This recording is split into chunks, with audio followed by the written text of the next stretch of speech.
Senhores, bem-vindos ao programa. Olá, obrigado. Vamos começar, além das óbvias perturbações no abastecimento de alimentos, combustível e energia, a catástrofe que está a chegar à União Europeia, ao Reino Unido e a muitas outras partes do mundo, porque as pessoas se mudariam para a Rússia.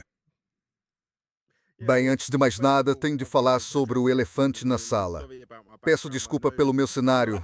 Sei que isso deve ser óbvio para os vossos espectadores. No momento não estou na Rússia. Tirei umas férias curtas, mas isso não representa toda a Rússia. Talvez seja Sochi ou algumas regiões da Rússia. Sim, há partes da Rússia que se parecem com isso. Sim, existem, mas sim, a maior parte tem um aspecto mais temperado. Quanto às pessoas que se mudaram para a Rússia, existem muitos tipos de perfis a deslocar-se para cá neste momento. Há, por exemplo, reformados que trabalharam a vida inteira e, ao receber a pensão, não querem ver metade desse dinheiro a ir para governos que não gerem bem a economia. Simplesmente não querem financiar isso. Também há quem esteja a começar a carreira, os mais jovens que querem vir para cá, contribuir, trabalhar para empregadores, abrir negócios e fazer uma variedade de coisas. E, em termos económicos, há de tudo, não são todos ricos, nem todos são da mesma classe social. Há trabalhadores e também outras camadas. Há uma enorme variedade de pessoas a vir para cá por motivos diversos. Quero dizer, obviamente, valores em comum. Isso é um fator enorme. A principal razão pela qual as pessoas se mudam para cá é também a maior categoria de pedidos do visto por valores em comum, que dá um atalho para a autorização de residência temporária com base no Decreto 702, por partilhar esses valores russos tradicionais. Mas também vêm pessoas que vêm com vistos de investidor, por exemplo, o chamado visto dourado, onde investem, digamos, 50 milhões em imóveis no Moscow City ou 25 milhões em imóveis fora da cidade. Como disse, pessoas diferentes. A maioria dos clientes que ajudamos são de países ocidentais, desses chamados países não amigáveis, porque é o caminho mais fácil para eles neste momento. Coisas como o visto dourado abrem portas a muita gente, enquanto o Decreto 702 é para grupos específicos. Mas, para responder à sua pergunta principal, há várias razões, mas principalmente porque já não podem ser eles próprios nos seus países e não conseguem dizer o que pensam sem correr o risco de acabar algemados, o que deixa as pessoas incrédulas quando ouvem isso. E ficam totalmente chocadas porque pensam, isso é o tipo de coisa que a Rússia faria, que na Rússia não se pode ser quem se é, que na Rússia não se pode ser quem quer ou dizer o que pensa. Pessoalmente, e tenho a certeza de que o Gui concorda, sinto-me mais livre na Rússia do que em qualquer outro lugar do mundo. Não sou limitado no que posso dizer, nem em como me expresso. E sim, há coisas que nós não devemos dizer ou não podemos dizer, e toda essa questão LGBT é vista como uma espécie de organização extremista. Qual é a palavra mesmo? Os chamados extremistas diriam: mas por que é que você iria andar pela Praça Vermelha com essas bandeiras multicoloridas? Simplesmente você não iria querer fazer isso. Ou seja, não é que as coisas boas do Ocidente sejam ilegais aqui, são as coisas que você não gostaria que fossem legais no Ocidente que são proibidas aqui. Mas as coisas normais são permitidas aqui. E você pode dizer o que pensa, pode ter opinião. Você pode andar pela Rússia e dizer o que é bom e o que é mau e ter opinião sobre certas coisas. Porque, como em qualquer país, não se encontra tudo perfeito em todas as partes. Há partes boas e más em todo o lado, A Rússia não é diferente. E acho que dificilmente se encontra algum país no mundo onde haja tudo bom ou tudo mau. Acontece que, no geral, para mim, para o Gui, para si e para a maioria das pessoas que vivem e trabalham na Rússia, são principalmente coisas boas. E, comparada com as outras opções no mundo, a Rússia é um lugar realmente bom para estar. Filipe, se me permite acrescentar, quando se fala dos outros lugares para ir, há 10, 20 anos milhões de pessoas no mundo pensavam onde poderiam viver que fosse melhor do que onde viviam. Tradicionalmente poderiam pensar, vamos para a Europa, para outro país europeu, ou vamos para os Estados Unidos, ou Dubai, ou outro lugar. Mas, como o Stas mencionou no início, estamos a caminhar para uma situação em que pode haver fome em alguns desses países ocidentais. E não é fácil nem para os britânicos mudarem-se para outros países europeus, nem conseguirem um cartão de residência dos Estados Unidos, nem irem para Dubai, onde há bombardeios e todo tipo de caos a acontecer. Por isso a Rússia realmente parece um oásis de estabilidade na prática. Não como mostra a imprensa ocidental, mas, na prática, é um oásis de estabilidade. Pessoas muito tolerantes, abertas e acolhedoras. Há muitas oportunidades aqui. É o maior país do mundo. Pode comprar um terreno por quase nada. Comparado com o que custaria no Reino Unido, as pessoas aqui são incríveis. Para homens que querem formar família, são muito atraentes, e não só bonitas, mas mulheres excepcionais que podem ser parceiras e mães. Eles podem aproveitar a vida e construir o futuro. Há tantas razões para virem à Rússia que dava para falar horas. Deixa-me perguntar uma coisa. Para jovens, famílias jovens que foram deixadas de fora no Ocidente, que não conseguem pagar um apartamento, quanto mais comprar um ou uma casa, não conseguem pagar nada. Que tipo de incentivos a Rússia oferece para eles? Bom, o principal incentivo para se mudar para a Rússia, há outros. Mas o principal é que aqui você pode adquirir um imóvel. A idade média para comprar a primeira casa no Reino Unido é algo louco, cerca de 38 anos. Não me citem o número exato, mas fica entre 35 e 40 anos. É uma idade tão avançada para comprar a primeira casa no Reino Unido. No tempo dos meus pais, e historicamente antes disso, compravam propriedades no início dos 20 anos. Começavam a carreira. Sempre foi assim. Você começa a carreira, junta alguma poupança, compra a primeira casa e depois troca por uma maior ao formar família. Hoje em dia, as pessoas não conseguem arcar com isso por causa do custo de vida e de tudo mais. Tem um peso enorme nas costas. E é possível ganhar bem em Londres. Por exemplo, 100 mil libras esterlinas por ano, que é considerado um salário muito alto no Reino Unido. E o seu salário líquido, depois de pagar os impostos básicos, a taxa marginal elevada, a contribuição para a Seguridade Social, e por aí vai. Tenho certeza de que há outras taxas, mas são as principais. Isso dá algo como mais de 55%. E o seu salário líquido, no fim do mês, fica por volta de 3.500 a 4.000 libras esterlinas. E uma caixinha no centro de Londres custa cerca de 2.500 libras por mês. Antes de pagar contas, imposto municipal, gás, eletricidade, comida, combustível do carro, tudo isso. Então as pessoas já ficam no negativo antes do mês começar, antes do salário sequer cair. Enquanto as pessoas estão se mudando para a Rússia. Um caso que tivemos há 2 ou 3 semanas. Alguém que trabalhou a vida inteira no Reino Unido e agora está na casa dos 60. Economizaram cerca de 120 mil libras esterlinas em dinheiro, mas nunca tinham comprado antes. Brincávamos com esse cliente que, veja só, está na casa dos 60 e poucos e é comprador pela primeira vez. Está comprando a primeira casa. Mas a primeira casa que essa pessoa comprou foi aproximadamente 60 a 70 mil dólares dos Estados Unidos. cerca de 5 milhões e pouco de rublos, e é uma propriedade enorme na região de Vladimir, cerca de 25 a 30 sotok. Eles ainda ficaram com muito dinheiro.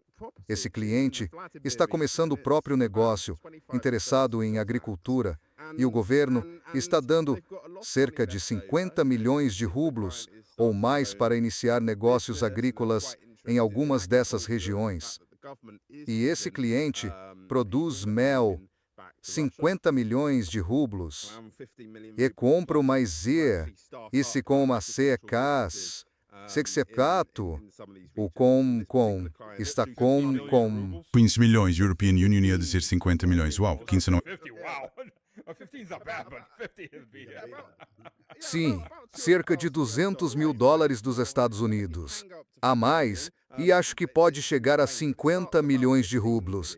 Está nessa faixa, mas começa por volta de 15 milhões de rublos. Mas o fato de o governo oferecer esses incentivos e querer que as pessoas venham e abram negócios e façam coisas, e o fato de que você pode vir aqui, estar na casa dos 60 e comprar a primeira casa e conseguir uma casa 20 vezes maior do que poderia no Reino Unido, é incrível. A qualidade de vida que se pode alcançar, simplesmente mudando-se para a Rússia, é astronômica.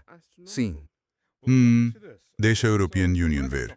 Certo, então não vamos falar de Londres. Vamos falar York, por exemplo, um apartamento médio em York ou uma moradia média na sua cidade. Se você comprar, quanto isso vai te custar? Quero dizer, York provavelmente é um mau exemplo porque York, no geral, é uma cidade bastante cara. Mas no norte da Inglaterra, pegue uma cidade qualquer do norte, tipo Manchester ou Leeds, ou outra qualquer. Você está falando, no máximo, de uns 100 a 150 mil libras por alguma daquelas casas geminadas de 3 quartos meio porcas, com, sei lá, uns 70 metros quadrados. Você não vai conseguir muita coisa pelo seu dinheiro. É por aí. E teria de ir bem para fora dos grandes centros para isso. E mesmo em Manchester, isso não seria no centro da cidade. Ficaria um pouco mais longe. É simplesmente absurdo o montante de dinheiro que você teria que desembolsar comparado a gastar a soma equivalente na Rússia. E claro, sem falar de Moscou. Moscou é super cara. Mas, sabe, há muitos lugares na Rússia onde você pode ir, e mesmo nos arredores, Vladimir não fica longe. Alexandrov sabe uns 150 quilômetros a leste de Moscou, então sim. Exatamente. Em 2 horas você está no centro da cidade. Este cliente em particular mora bem perto de uma estação de trem. Leva cerca de 1 hora e 37 minutos até o centro. Então não é ruim ter esse tipo de deslocamento curto. Em muitos casos, levaria esse tempo para atravessar Londres de um lado ao outro. Moscou não é muito melhor se você for de carro, sabe? De trem é mais rápido. É uma cidade enorme. Também vale mencionar, dias atrás estivemos numa conferência com o Philip em São Petersburgo, onde 10 incorporadoras estão a desenvolver comunidades totalmente modernas e estão muito interessadas em atrair estrangeiros para morar lá. E seria um novo estilo de vida. Há empregos, cada um com um foco diferente. Então eles têm esses diferentes polos. Alguns são de agricultura, alguns são de pequenos negócios, alguns são de indústria leve, alguns são empresas de tecnologia da informação. A maioria tem internet de fibra óptica de ponta e os custos, seja para adquirir ou para aluguel mensal, são realmente minúsculos comparados ao Reino Unido.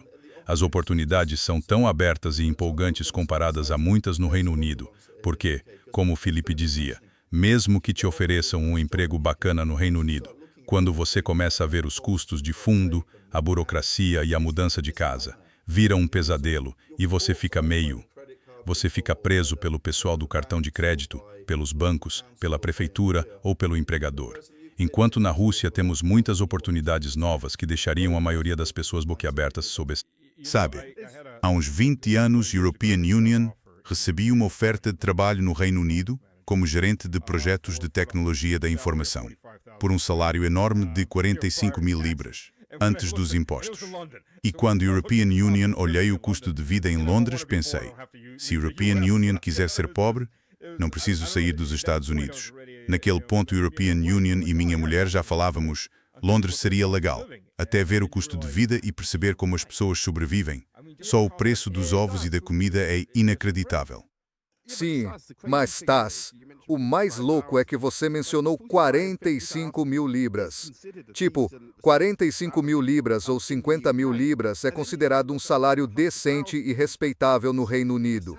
Aí você olha para os 100 mil libras, quer dizer, um salário de 6 dígitos. Nossa!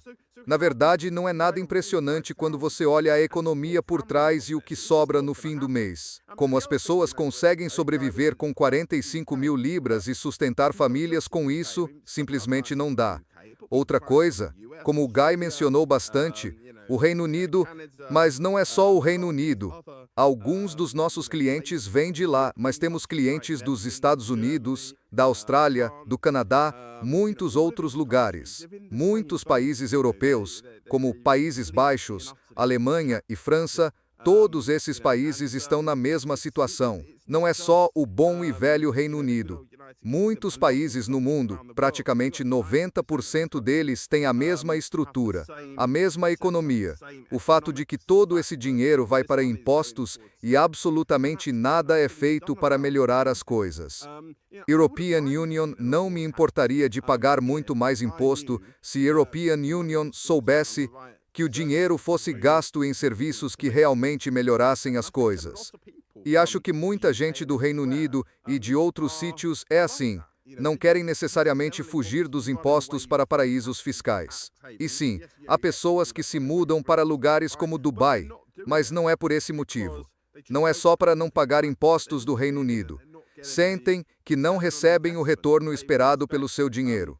E vens para um sítio como a Rússia e pagas entre 6% e 13% se fores empregador, é mais para os 13%. Se tens o teu próprio negócio ou és trabalhador independente, é mais perto dos 6%. Mas o que é que recebes por esses 6%? Recebes muito mais do que na maioria dos sítios do mundo, isso é certo. Se comparares coisas iguais, como estás a dizer, no Reino Unido, na cidade que deixamos, o quartel de bombeiros fechou, a biblioteca fechou, os correios fecharam, uma das escolas fechou, o grande supermercado fechou e as lojas da rua principal todas fecharam. E então sobra o quê? Porque estás a pagar todo aquele imposto municipal? Na Rússia, como dizes, pagas esses 6% a 13%. Tens clínicas novas, de ponta, onde consegues marcar consulta no próprio dia, tens parques infantis incríveis, escolas, equipamentos e infraestrutura social, tens autocarros supermodernos, elétricos, onde pagas 40 pence pelo bilhete e viajas horas no mesmo autocarro. O Stas parece que não United States muito o transporte público. Aqui ele é mais do tipo do carro. São carros americanos gastadores de combustível, imagino, mas a European Union gosta do transporte público. Nós gostamos. Temos um dos melhores transportes públicos da Europa, dos mais modernos, com as linhas de elétrico mais longas da Europa. Temos aqui a maior frota de autocarros elétricos. É mesmo incrível. Não dá para comparar com Londres, onde tens tipo uma linha de elétrico no sul de Londres. Aqui as coisas são completamente diferentes. European Union usa o metro em Moscou. Não tenho problema nenhum com o metro. Vá em frente. Ia dizer que, quando me mudei para cá, fiquei chocado com a quantidade de serviços públicos decentes. Comparando-me com o Guy, estou aqui há muito menos tempo que ele. Tenho estado na Rússia cerca de 1 ano e meio. O Guy está cá há mais de 30 anos, mais ou menos. Mas para alguém que veio do Reino Unido há 1 ano e meio e, como sabem com o meu passado na política, sabes, passar do Reino Unido para a Rússia e as coisas simplesmente funcionam. No Reino Unido, esperas anos e anos para as coisas serem feitas. Estava a andar na mata com a minha mulher e disse, por que estão a substituir esta parte? Não precisava de ser substituída. Parece praticamente nova.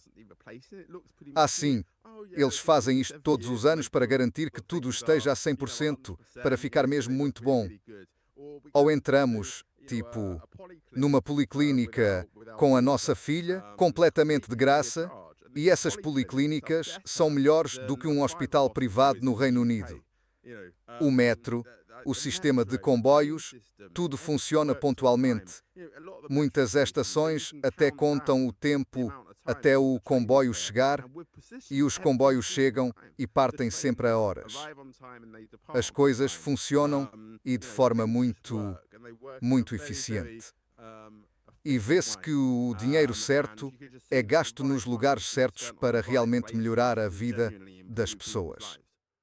Vou dizer-te uma coisa. Estive ontem no metro e vi algo chocante que não via há bastante tempo. E admito, foi uma cena negativa. Vi um sem-abrigo a dormir em alguns dos bancos. Isso costuma durar umas 2 estações até a polícia aparecer e o tirar, porque a polícia é chamada com antecedência. Eles simplesmente interceptam o trem. Mas isso é uma coisa, sabe, se você olhar, o metrô de Londres piorou. Estava ruim na última vez que peguei o metrô em Londres. Foi em 2014. Em Nova York, é uma selva. Tem que estar armado só para sobreviver à viagem. E aqui, sim, European Union, fiquei chocado. Não via um sem-teto dormindo no metrô há, provavelmente, 3 ou 4 anos. Aí teve um caso isolado. Eles tiram esses do trem. Isso deixou de acontecer depois dos anos 90. Mas sobre a saúde, vou te contar. Isso é meio pessoal, mas ok. European Union, tive hemorroidas. É parte do serviço militar por causa do que você come. A porcaria que te servem. Então, finalmente, tive que me livrar delas. European Union poderia ter ido a uma clínica pública,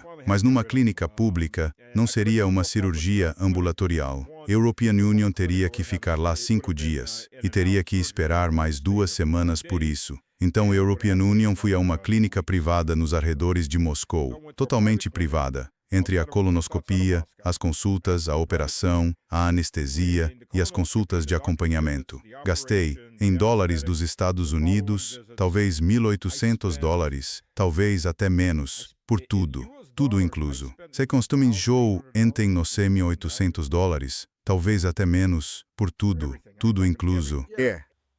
E é assim mesmo.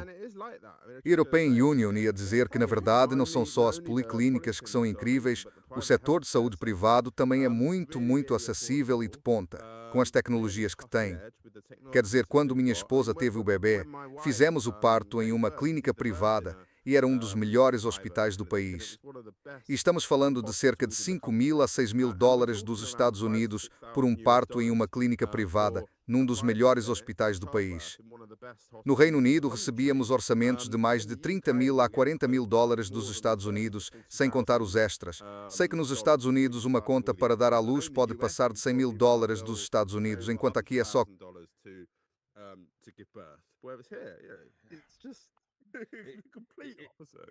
Nos Estados Unidos chega a ser dúvida se é mais caro enterrar alguém ou dar à luz.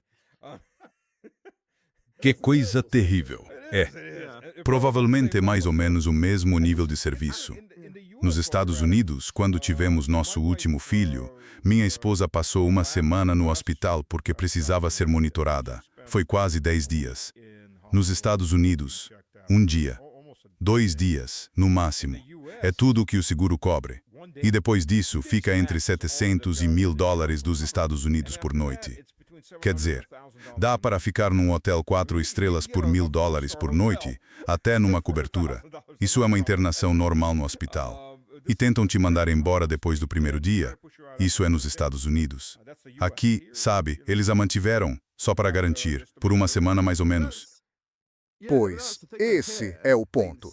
Aqui, eles insistem que, com o pacote que você contrata, tem que te manter no hospital por uma semana. Todo dia fazem vários exames, ultrassons e coisas que as pessoas do Reino Unido provavelmente nem conhecem. E é verdade, no Reino Unido, eles só querem que o bebê nasça e pronto, você se vira sozinho. Você fica por conta própria. Enquanto aqui, é o completo oposto aqui. Quer dizer, no Serviço Nacional de Saúde no Reino Unido, eles literalmente te deixam em corredores, em camas nos corredores, esperando por um quarto, porque não tem capacidade para atender tanta gente. E quando você fala em $1.000 ou 1.000 libras, é verdade. Muitas das clínicas privadas que vimos quando estávamos no Reino Unido, Esse era mais ou menos o preço. E a gente ficava tipo, vamos pagar $1.000 por dia, ou vamos pro Ritz-Carlton, pro Dorchester, sei lá, e ainda dava para voltar com troco.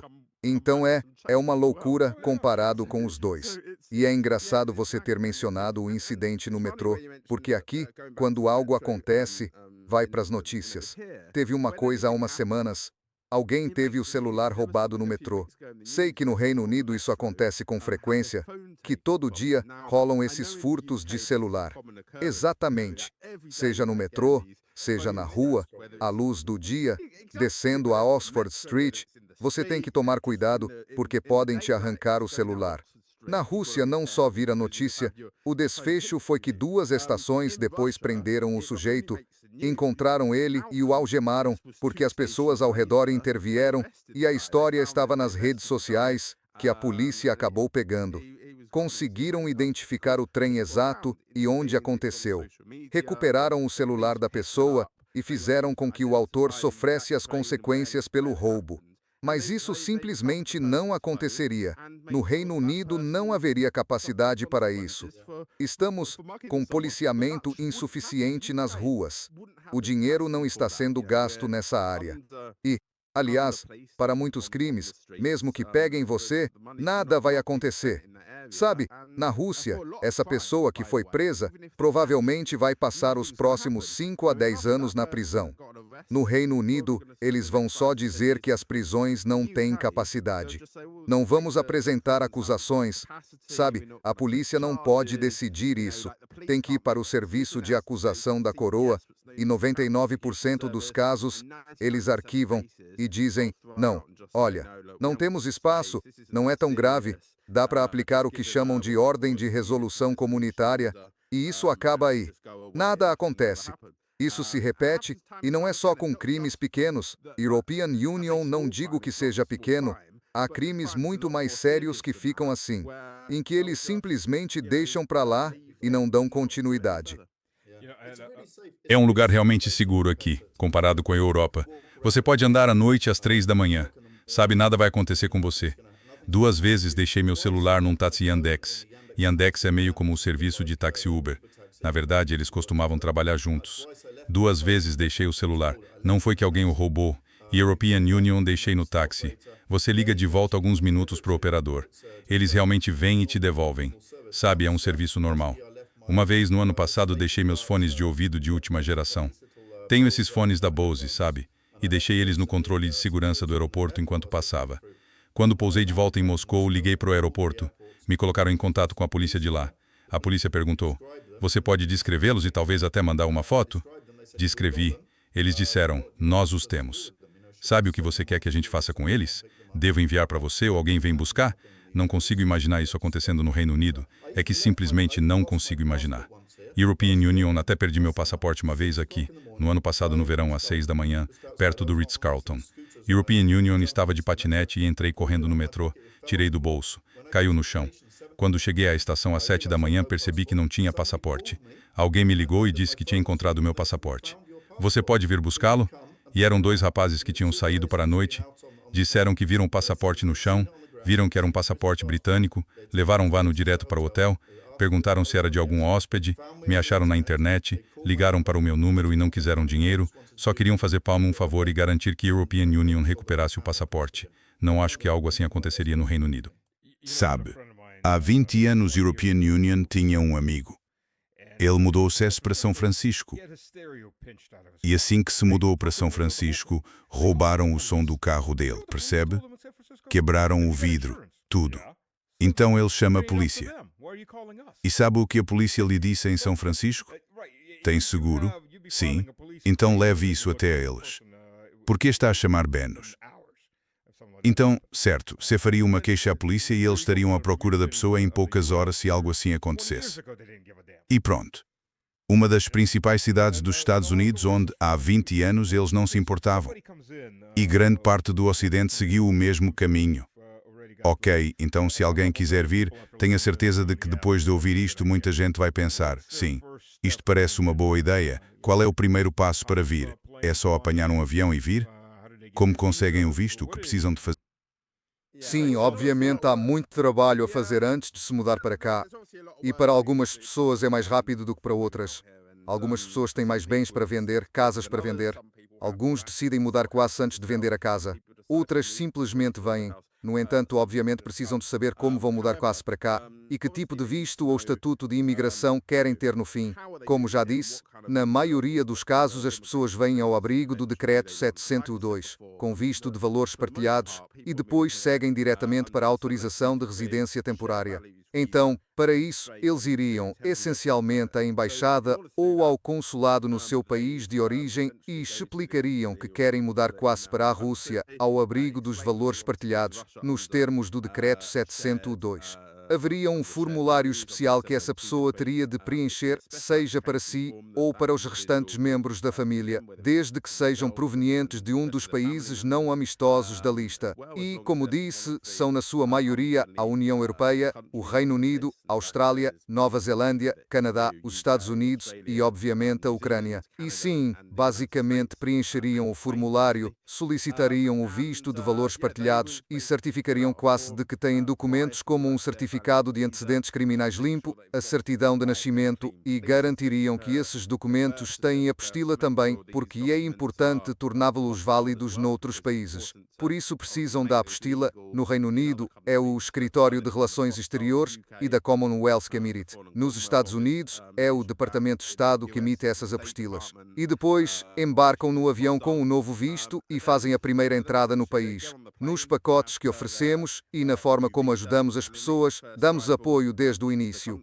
Acompanhamos todo o processo passo a passo, incluindo o contacto inicial com a embaixada e a obtenção do visto. Depois de chegarem ao país, basicamente vamos buscá-los ao aeroporto. Nós levamos-nos para um apartamento. A maioria dos nossos clientes agora, mesmo que estejam a comprar em algum lado, acaba por preferir alugar um apartamento. Muita gente pensa que não se pode alugar um apartamento aqui se é estrangeiro e não tem autorização de residência. Na verdade, pode sim. E por lei não podem simplesmente recusar um estrangeiro, têm de lhe fornecer o registro. Muitos tentam não alugar a estrangeiros, mas trabalhamos com proprietários que querem mesmo trabalhar com estrangeiros e podem emitir o registro. É muito importante ter alguém ao seu lado para ler as letras miúdas e garantir que não o estão a prejudicar. Algumas pessoas fazem isso e outro dia tivemos um cliente que disse: quero comprar uma casa, estou aqui uma semana, encontrem-me uma casa, mostrem-me várias opções, temos o dinheiro aqui, e acabaram por comprar e mudar quase para a casa que compraram. Muitas das pessoas com quem trabalhamos tendem a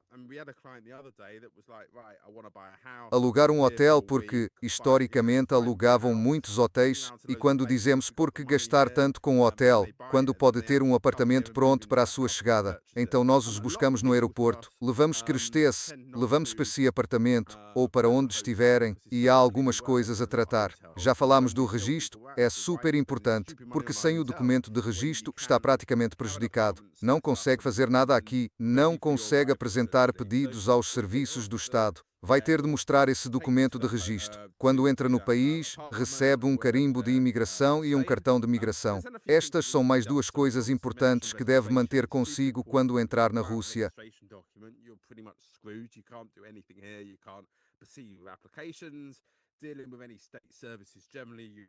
You're going to have to show that registration document. When you come into the country, you get an immigration stamp, you get a migration card. These are another sort of two important things that you need to make sure you retain and hold on to when you actually enter Russia. Depois é tratar de reunir todos esses documentos. Os documentos com as apóstilas, o certificado de antecedentes criminais, a certidão de nascimento. A certidão de nascimento normalmente não é essencial, mas dizemos a toda a gente para a trazer, porque nunca se sabe quando a podem pedir. É muito útil como referência para assuntos futuros. Portanto, todos esses documentos antes de chegar e também os que obtiver depois de entrar no país. Todos esses documentos têm de ser traduzidos oficialmente para terem validade legal. Na Rússia, têm de ser notarizados e estar na língua local, ou seja, em russo. Estejam aqui. Depois têm de fazer um exame médico, Então marcamos um horário para a sua avaliação médica. Antes era preciso ir ao Sac River Migration Center para absolutamente tudo. Hoje em dia, 99% das coisas conseguimos tratar no centro da cidade, por isso não fazemos tantas idas a Sac River, que, tenho de dizer, não é o lugar mais agradável do mundo, mas fazemos tudo o que podemos para tornar isso o mais confortável possível para as pessoas. Quanto ao exame médico, marcamos a consulta ou contamos com contactos que conseguem consulta no mesmo dia, se for urgente. Cerca de uma semana depois, recebem o resultado desse exame médico. Depois de tratar do exame médico, levam TANO com os demais documentos a outro local, o Ministério do Interior da Rússia, no centro da cidade. Ali verificam os documentos para garantir que tudo está correto e depois marcam um horário para o Centro de Migração de Sac River, onde acompanhamos então o cliente ao Centro de Imigração. A maioria das pessoas não pode entrar no Centro de Migração com o cliente porque, obviamente, tem de ser cidadão estrangeiro. Mas, como nós também somos estrangeiros e temos membros na equipa com passaportes estrangeiros, temos permissões para entrar e acompanhar as pessoas e isso funciona muito bem. Portanto, levamos o Centro de Migração. Há uma pequena entrevista e alguns procedimentos que terão de cumprir. Vão tirar impressões digitais. Há um processo envolvido. Mas no final disso, resulta basicamente num documento que diz: você solicita a autorização de residência temporária. Pode voltar daqui a 4 meses para levantar essa autorização de residência temporária. Entretanto, é importante prolongarmos o visto dessa pessoa, porque quando chegam ao país, têm um visto de uma única entrada por 3 meses. E, geralmente, a autorização de residência temporária demora um pouco mais que isso, por isso, assim que submetemos a documentação e recebemos o comprovativo do pedido, pedimos a extensão desse visto e estendemos o registro por mais algum tempo, para dar à pessoa tempo suficiente para ir buscar a autorização de residência temporária e ficar em situação legal no país depois de a levantar. No dia da recolha há mais papelada, alguns formulários em russo que é preciso preencher e assinar antes de obter esse bilhete de ouro. É essencialmente o carimbo no seu passaporte. Depois disso, temos 7 dias para os registar no local onde ficam, que será a sua morada permanente durante os próximos cerca de 3 anos, pelo período da sua estadia. A autorização de residência temporária. E é basicamente isso, do início ao fim. Como pode ver, há todo um processo envolvido. É uma longa jornada desde o momento em que alguém pensa em mudar DAS para a Rússia até ter o carimbo no passaporte. Para a maioria dos clientes com quem trabalhamos, o processo começa entre 9 meses e 1 ano antes de realmente terem a autorização de residência temporária carimbada no passaporte, porque é nesse período que pensam e nos contratam para trabalhar por eles. Depois vem todo o trabalho de base no país, as candidaturas iniciais até ao momento de receberem o carimbo. É um processo que exige planeamento e muita gente tem vindo a Planearbus durante bastante tempo para se mudar para aqui. Para algumas pessoas, há mais planeamento envolvido. Por exemplo, tivemos clientes que precisavam de mudar muitos pertences. Portanto, temos de trabalhar com empresas de logística para garantir que os bens chegam aqui. Temos muitos clientes com animais de estimação, com gatos e cães. Há procedimentos específicos a cumprir, como garantir que têm as injeções e as vacinas corretas e todo o resto, para não terem problemas na fronteira. Cada caso é diferente, depende das circunstâncias de cada pessoa. E, sabe, o que fazemos é analisar tudo sobre o histórico da pessoa e as intenções dela ao se mudar para a Rússia. Depois montamos um plano baseado no que essa pessoa pretende fazer.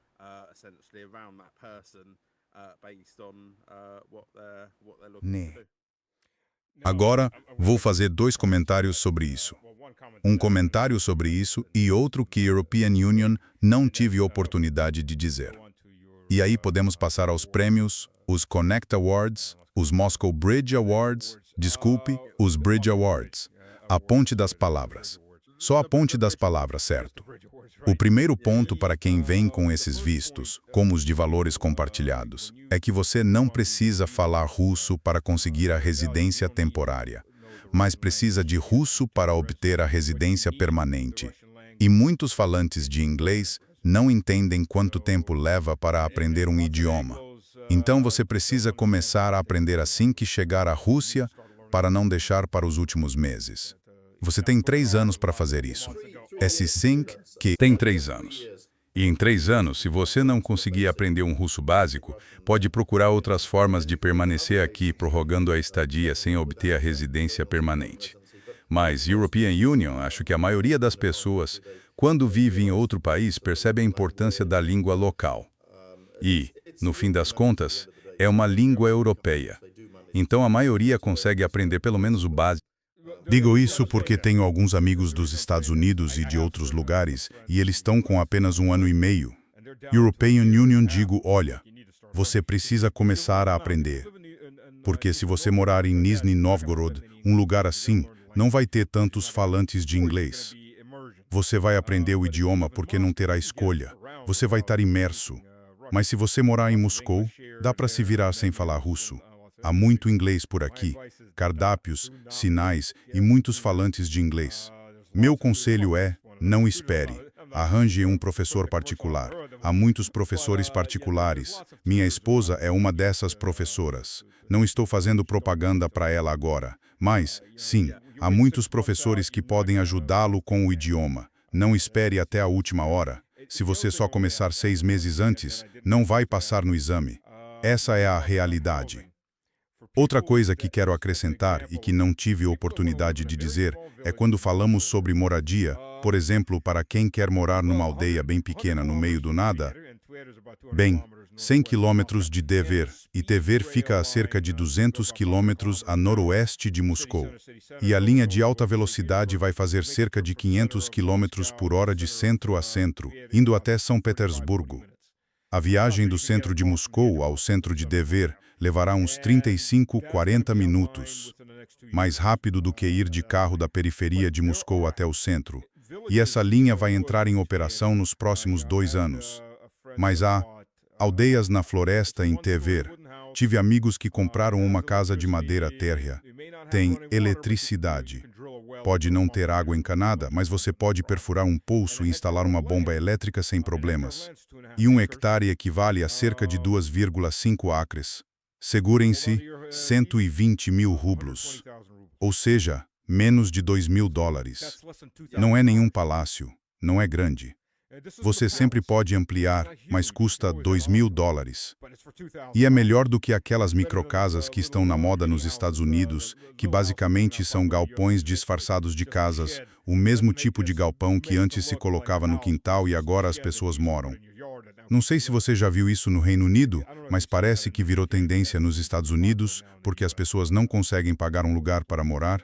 E aqui você pode ter uma casa e 1 hectare de terra por $2.000. É meio que o espírito pioneiro.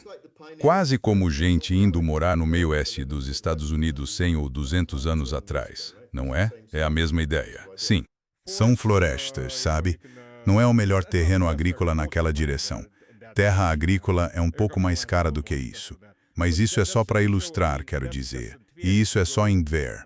Se você for, sabe, para a Oblast de Tula e outras oblasts, não é muito mais caro.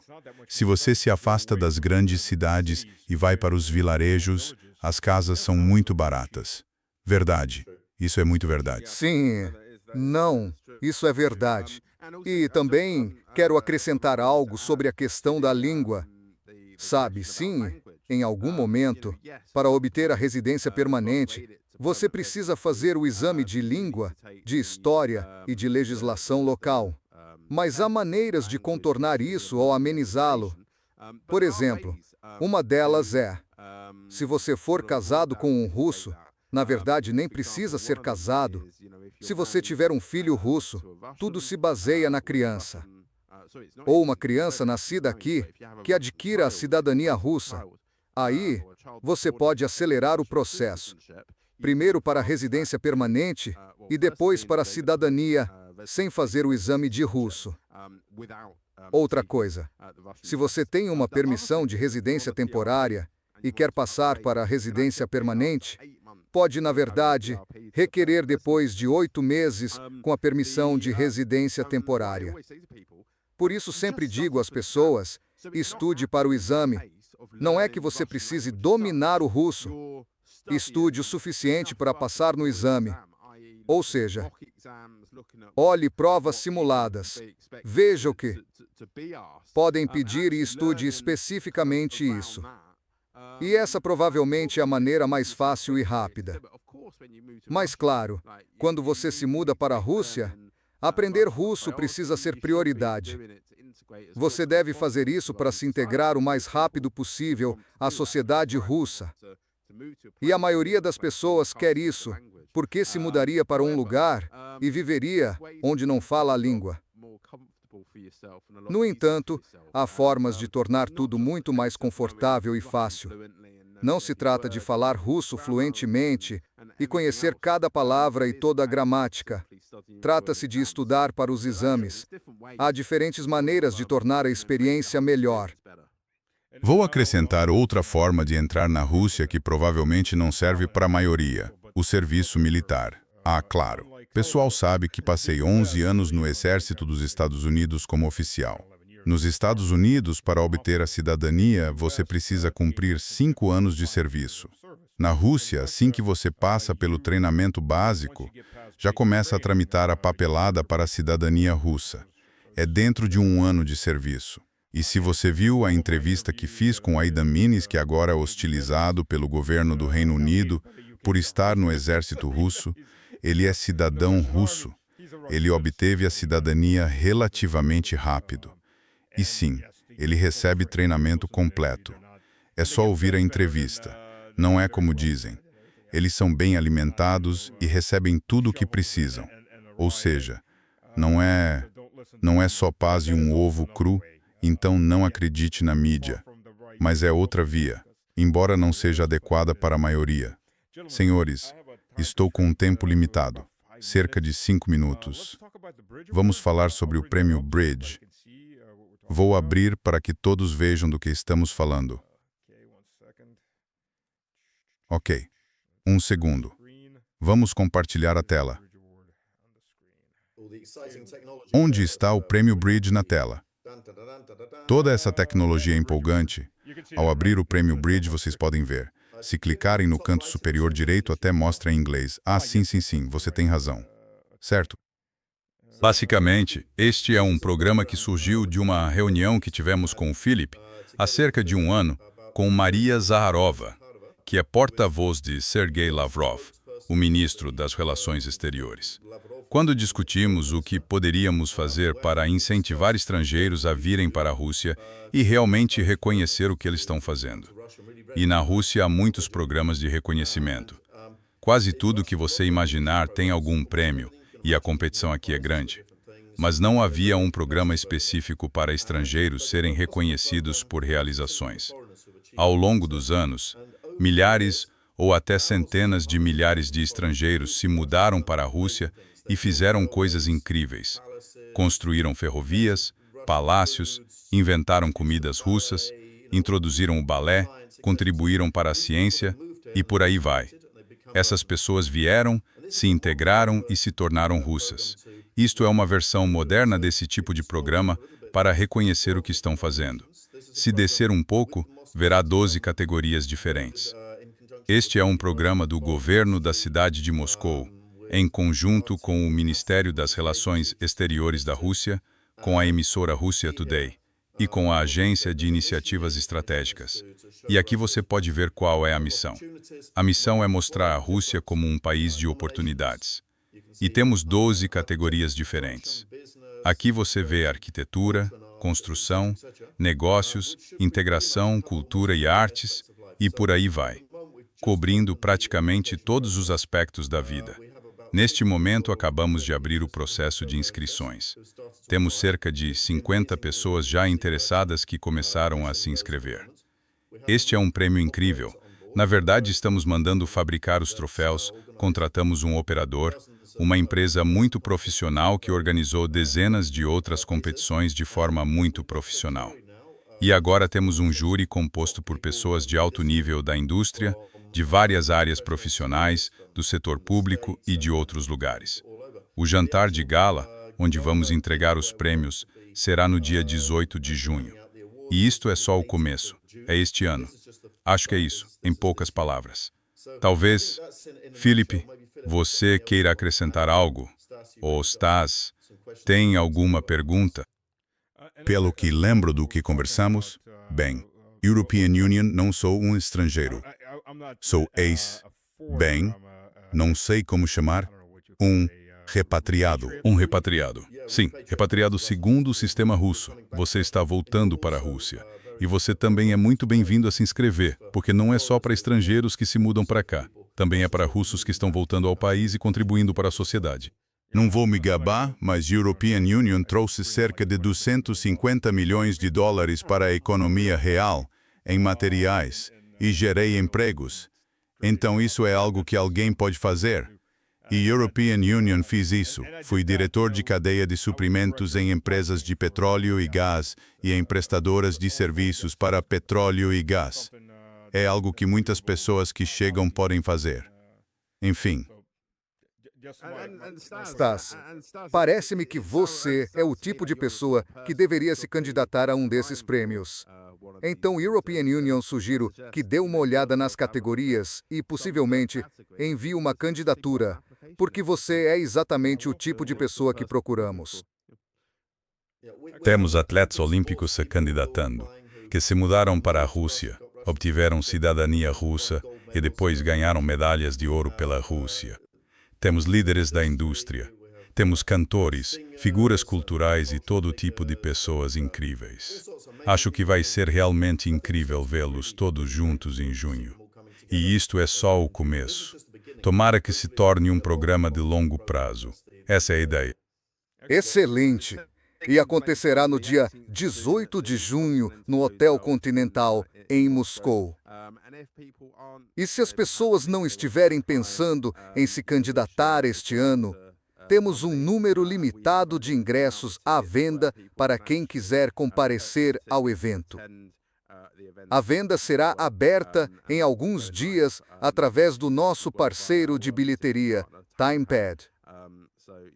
Há oportunidade de se envolver com o prêmio, tanto como indicado, quanto simplesmente como espectador do evento. Stas, você tem smoking? É um evento de gala, você tem um. Se não, podemos ajudar a comprar ou alugar um. Teria de alugar um. Não vesti um smoking desde o meu casamento. Não tive motivo para comprar um. E pelo que sei, a segurança lá será melhor do que a dos correspondentes em Washington. Desculpe. Não resisti a uma alfinetada nessa direção. Vale também mencionar que os participantes vêm de muitos países. Não temos apenas pessoas dos Estados Unidos e do Reino Unido. Temos candidatos da China, de África, do Oriente Médio e de muitos outros países com os quais a Rússia mantém boas relações. Com certeza. Senhores, tenho um compromisso urgente. Por isso temos de encerrar. Algumas palavras finais, por favor. A Rússia é um país de oportunidades. Pensem seriamente em mudar-se para cá. Contacte-nos se estiver interessado e tiver perguntas. E se já estiver aqui, por favor considere candidatar-se ao nosso prémio. Este prémio é o primeiro do seu género e é uma forma não só de obter reconhecimento, mas também de conviver com outros candidatos bem-sucedidos. Estrangeiros que estão aqui, há milhares a chegar todos os dias. O Centro Sakharov, que o Filipe mencionou antes e disse que não é um lugar muito agradável, é na verdade o maior centro migratório do mundo. Por isso as pessoas estão a mudar-se para cá em massa. Sim, estão a processar 10.000 pessoas por dia. Isto é como nos Estados Unidos quando abriram a imigração pela Estátua da Liberdade. Acho que vocês tiveram isso, Ilha Alice. Sim, é assim que a Rússia é hoje. Portanto, passo a palavra ao Philip. Bem, acho que não tenho muito a acrescentar. Quer dizer, você já disse praticamente tudo. O que a European Union diria é, como mencionei antes, dia 18 de junho, por favor, venham juntar-se a nós. Os seus espectadores são obviamente bem-vindos a comprar bilhetes ou, se estiverem na Rússia, a candidatar-se a um dos prémios. Vejam o site para ver se alguma categoria se encaixa nos vossos critérios. Sobre a migração, provavelmente tem acompanhado o canal do Stas e notou-nos em alguns anúncios recentemente, numa parceria de publicidade relativamente nova. Por isso é bom estar aqui para vos contar o que estamos a fazer, para que possam ouvir da fonte, por assim dizer, sobre as pessoas que realmente vos ajudariam se decidirem vir e mudar-se para a Rússia. Sim, é um pouco mais difícil do que inscrever-se num ginásio. Fizemos uma piada sobre isso num dos anúncios, mas tratamos tudo como se fosse inscrever-se num ginásio, acompanhando e orientando-vos do início ao fim. Senhores, obrigado. Obrigado a todos. Se tiverem perguntas, vejam na descrição. Haverá endereços de e-mail de contacto e links. Tenham um bom dia. Se estão a pensar nisso, façam-no antes que a fome chegue à Europa. Depois disso, haverá muita gente a correr. Fiquem à frente da multidão. Obrigado a todos. Muito obrigado, Stas. Cuidem. Sim, obrigado, Stas. Obrigado a todos. Valeu.